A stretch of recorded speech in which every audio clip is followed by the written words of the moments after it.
I think it was the American comedian Bob Hope. Actually, he was born in London, but, you know, for all intents and purposes, he was American. Anyway, I think it was Bob Hope who said, if you don't like the weather in Britain, just wait 5 minutes. And today I know what he means, because last week there was wind, there was rain, it was -6 degrees, we even had snow, as you know from my last vlog, and the weather was just awful. But now it's +10, it's fantastic. I'm actually a little too hot walking through the woods near my house, which lead to the village. And I think I might actually have to take my jacket off. Isn't that strange? Anyway, this week's vlog has absolutely nothing to do with Liverpool. I know I said last week I was going to be in Liverpool, the vlog was going to come from there. We were going to have wonderful pictures of the waterfront, maybe a little bit of slow-mo, some time-lapse, but that all went out the window. And the reason for that is, when I got to Liverpool, I received a call from my wife, and she was just about to take a plane to San Francisco for a business trip, and she said, "You have to come back. Our boiler is not working again." So that's what I had to do. I had to dump everything I was going to do in Liverpool, pick up my bags, come back to London and get our boiler working again. So that means this vlog has absolutely nothing to do with Liverpool, apart from the brief mention of it at the start of this vlog. So what I am going to talk about today is some of my recent lens purchases. And the first one is the one I'm using right now, which is the Canon 10 to 18mm f4.5. Now this is a great lens for outdoor situations, photography, vlogging, absolutely superb. It's also a lightweight lens, which makes it even better for vlogging. However, in a couple of weeks' time, I want to give you a look at my studio, and the trouble is, I'm going to be indoors, of course, for that, and f4.5 just doesn't cut it. You can boost up the ISO, but you're going to get lots of noise, and the picture quality is going to be really bad, and that is why, this week, I purchased this lens. And that's the lens I'm vlogging on now, which is the Tokina 11 to 16 wide-angle lens.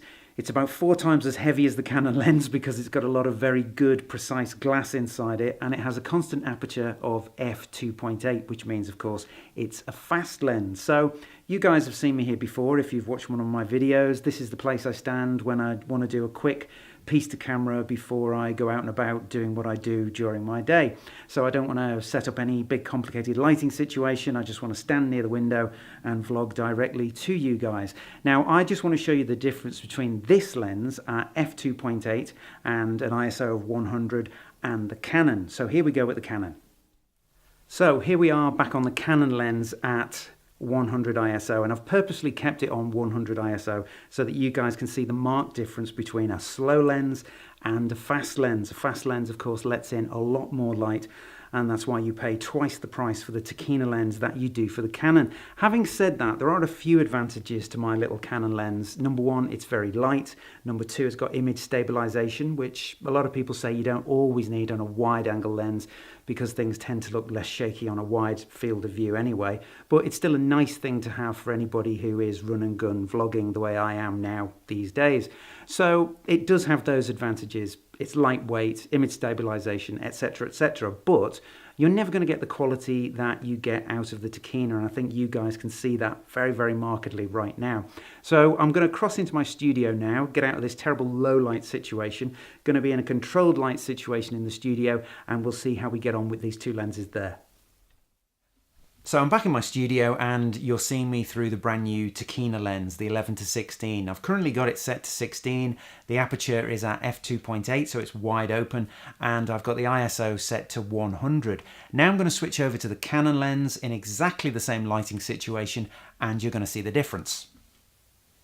So this is the Canon lens. The Canon lens doesn't have a constant aperture, so therefore when it's at 16mm it goes down to an aperture of 5.6, and that means the background probably isn't as nicely blown out as it was on the Tokina, and it also means that I've had to boost up the ISO to 400 in order for you to be able to see my face, and I really don't want to go higher than that because it just looks a bit blasted out. Also, my Canon camera is quite old, it's a 600D, and you can't go up in smaller increments than 200.